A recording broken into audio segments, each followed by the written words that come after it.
Okay, let's be honest for a moment. Not with anger, but with clarity and honesty. We were promised a revolution, a government that will just shake things up and shake the foundations of waste and corruption in our country. We were promised integrity and servant leadership. But what we are seeing now is something totally different.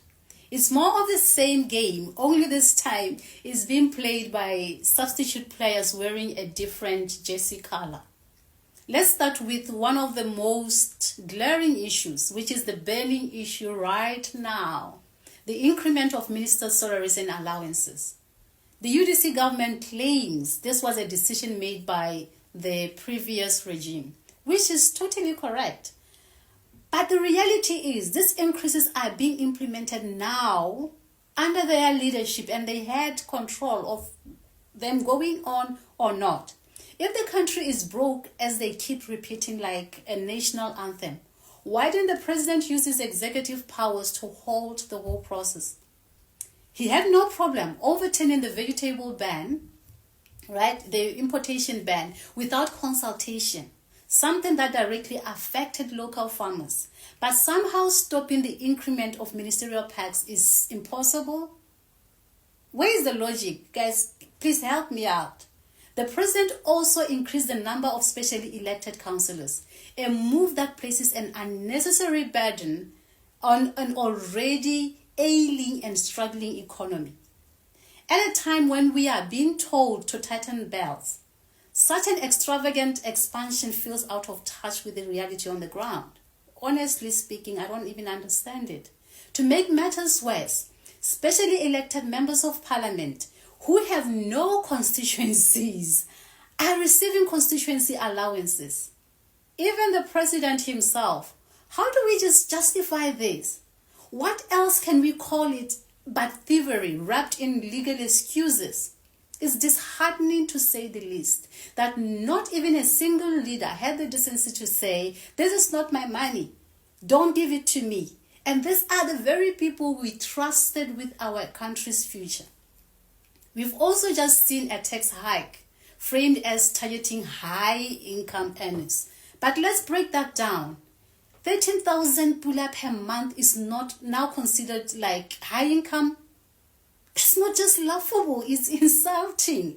For a government that loudly declared Botswana are being paid below worth, this classification is tone deaf at best and dishonest at worst. Is the middle class the backbone of this economy that's going to be feeling the pinch?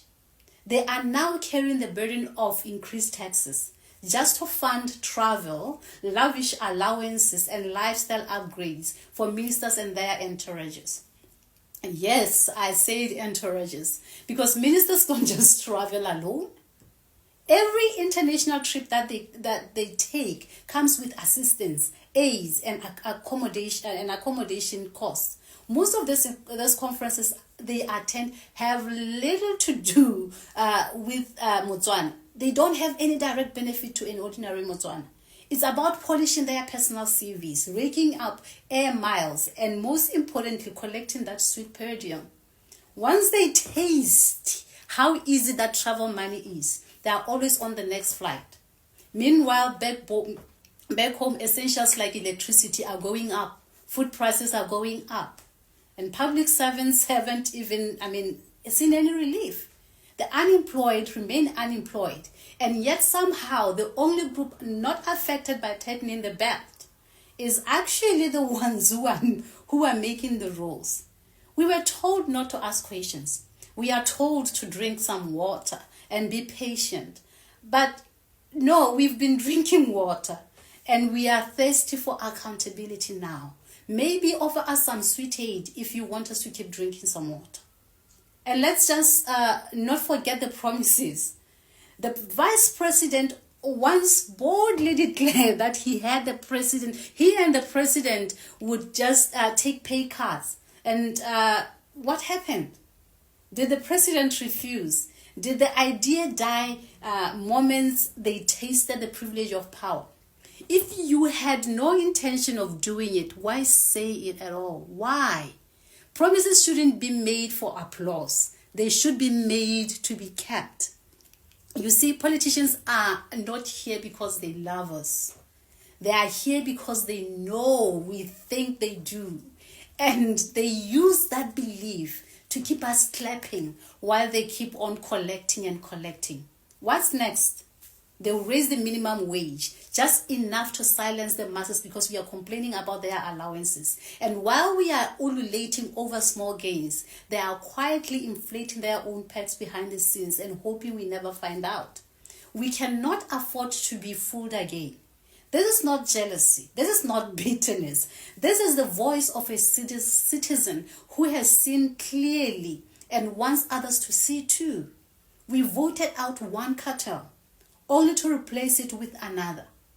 That's the harsh truth, and I'm sorry to break it down to you.